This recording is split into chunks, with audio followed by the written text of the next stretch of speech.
Assalamualaikum warahmatullahi wabarakatuh. Halo anak-anak, ketemu lagi dengan Ustadz.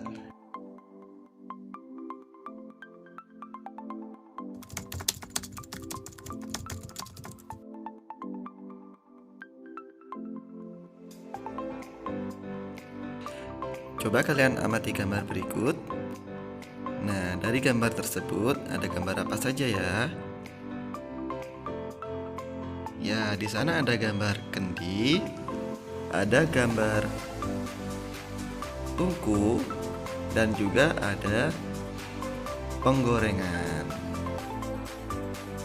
Tahukah kalian semua bahwa barang-barang tersebut terbuat dari apa? Ada yang tahu? Ya, barang-barang tersebut terbuat dari tanah liat.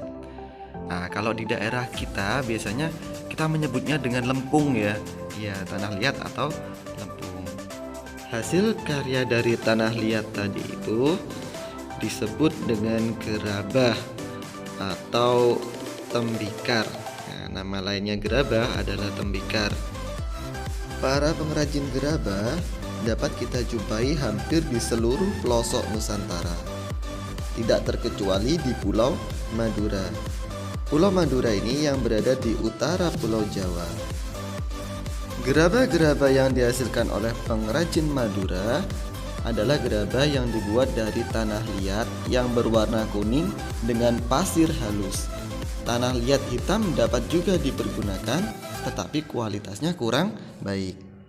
Di daerah Madura, terutama di Karangpenang, Sampang, dan Andulang Sumeneb, kedua daerah tersebut memproduksi gerabah dalam bentuk genteng. Gerabah di Madura memiliki ciri khas lokal yang berbeda ya. Nah, setiap daerah memiliki ciri-ciri yang berbeda dari setiap gerabahnya. Adapun peralatan yang digunakan secara umum adalah cangkul, linggis, dan ember. Untuk alat-alat khusus lainnya ada panombuk, ada panempa, panggorek, dan yang lain-lainnya. Nah, itu semua digunakan untuk membentuk gerabah sesuai dengan apa yang akan dikerjakan. Adapun proses pembuatan gerabah yang dilakukan melalui tahapan-tahapan bisa kalian lihat di halaman 126 ya. Nah, yang pertama menyiapkan bahan berupa tanah liat. Kemudian mengaduk tanah liat dengan dicampur air. Dan yang ketiga, setelah jadi adonan, diambil perbongkahan untuk dibuat bentuk kasar. Kemudian dengan menggunakan kain, bibir atau pinggiran bongkahan dibentuk hingga bulat melingkar.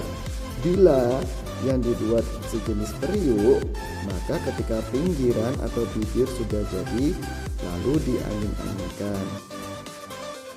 Bila yang dibuat bertelinga atau bertangkai, maka dibuat telinga atau tangkai, kemudian ditempelkan atau digabungkan dan diperhalus. Setelah halus dan diteliti kesempurnaannya, kemudian dijemur atau dibakar hingga benar-benar kering. Langkah terakhir setelah kering adalah dibersihkan. Pada halaman 129, kalian bisa berlatih mengembangkan ide pokok menjadi sebuah paragraf. Di sana ada ide pokoknya, kalian tinggal mengembangkannya menjadi sebuah paragraf. Kalian bebas membuatnya paragraf deduktif atau paragraf induktif atau paragraf campuran, boleh bebas sesuai dengan keinginan kalian.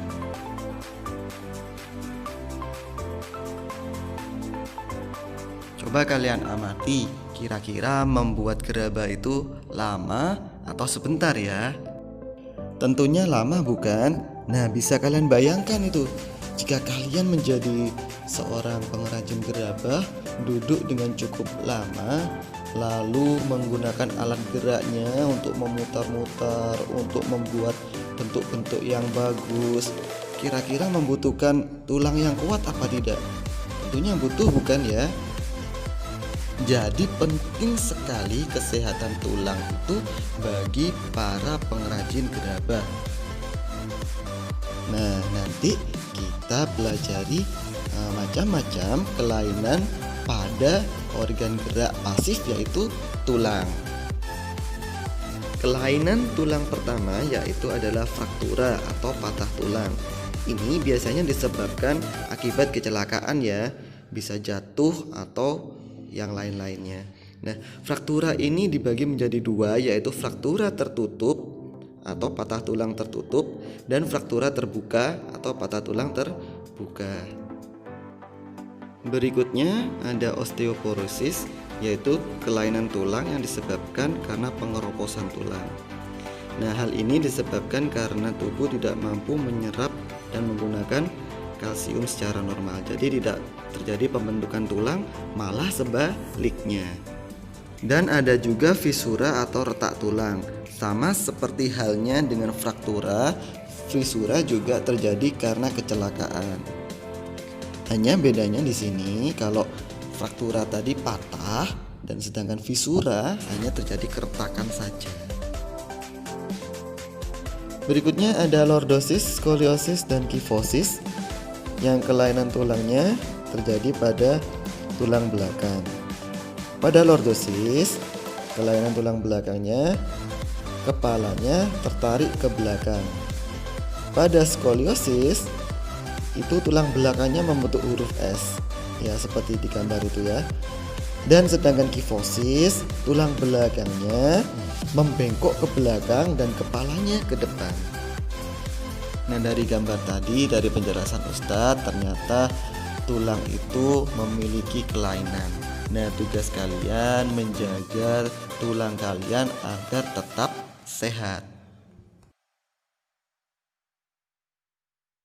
Berikutnya, kalian bisa membaca bacaan yang terdapat di halaman 137, kemudian menentukan ide pokok dari setiap paragraf yang ada di halaman 138 dan 139.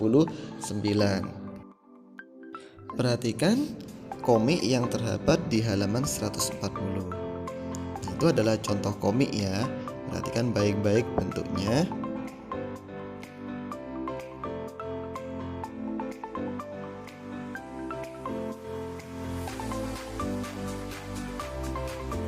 Nah, apa komik itu?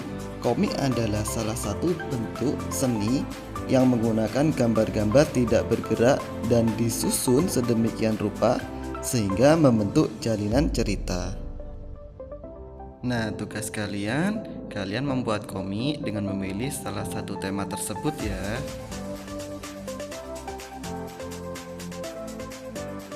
Alhamdulillah, pembelajaran kita telah selesai. Sampai ketemu lagi di pembelajaran berikutnya. Wassalamualaikum warahmatullahi wabarakatuh.